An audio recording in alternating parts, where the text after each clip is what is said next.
ultimate rush. There's nothing that comes close to it. Not even sex. We are the ex-president. Total commitment. It's a real thin line between life and death. I'm not a crook. It's not tragic to die doing what you love. If you want the ultimate, you gotta be willing to pay the ultimate price. Thank you very much, ladies and gentlemen, and please don't forget to vote. You want to nail the bank robbers and be a big hero? Definitely. The ex-presidents are surfers. You're trying to tell me the FBI is going to pay me to learn to surf? Fear causes hesitation. Hesitation will cause your worst fears to come true. We'll take you to the edge. Past it. This is gonna be a great day, Johnny. You think taxpayers would like it, Utah, if they knew that they were paying a federal agent to surf and pick up girls? Babes. Big one. The correct term is babes, sir.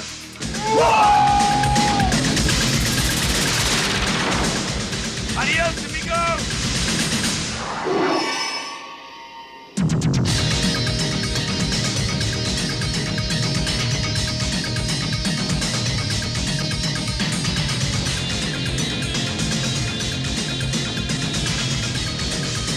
100% pure adrenaline.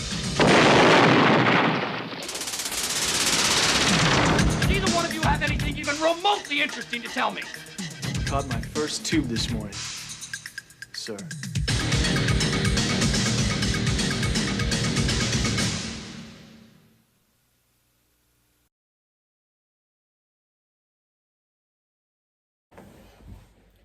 Welcome to the first episode of 3 Minute Thoughts.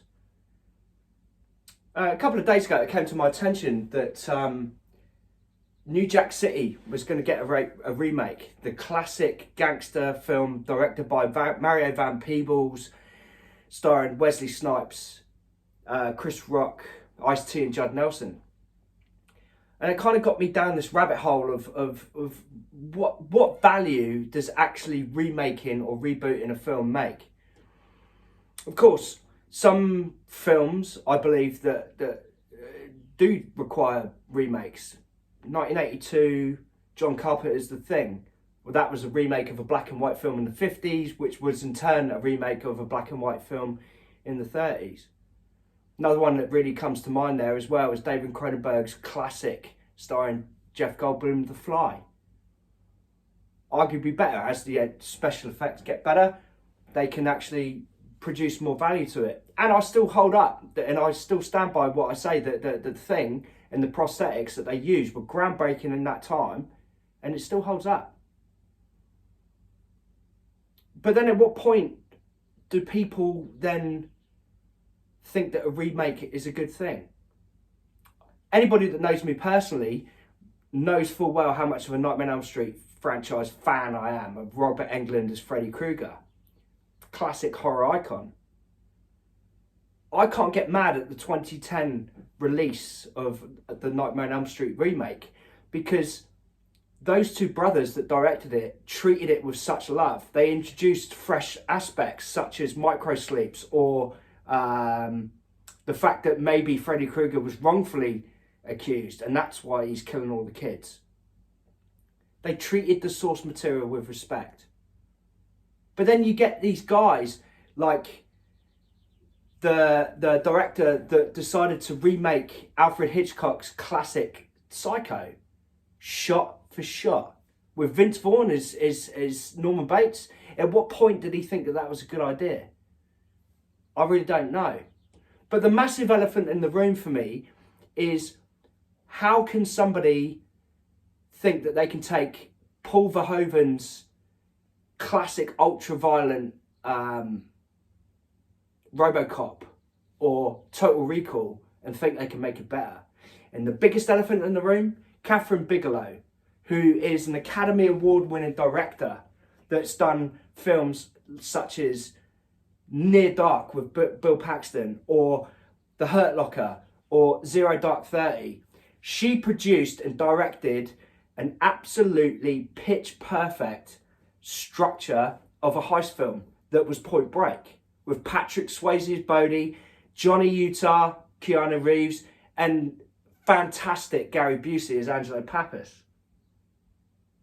At what point do you think that you can do better than that? I don't get it.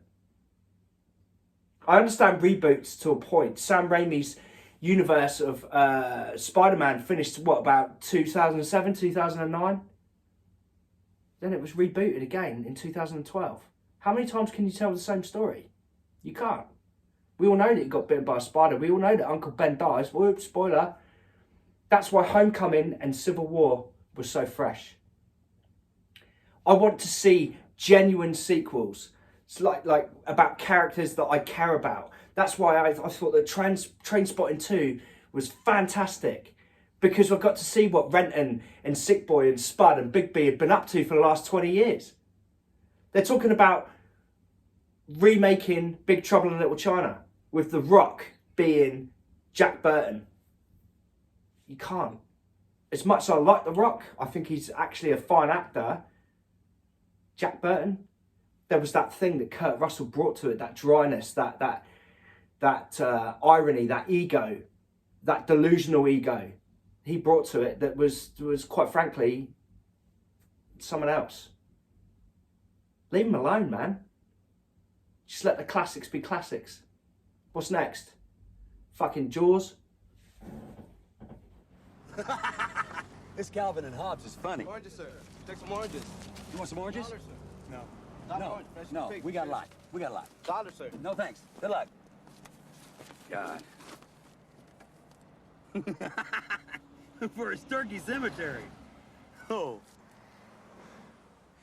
It's time for lunch. Angelo, it's 10:30.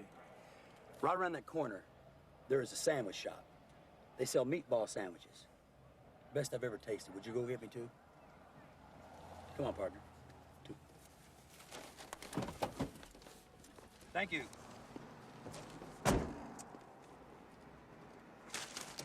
Utah, get me two.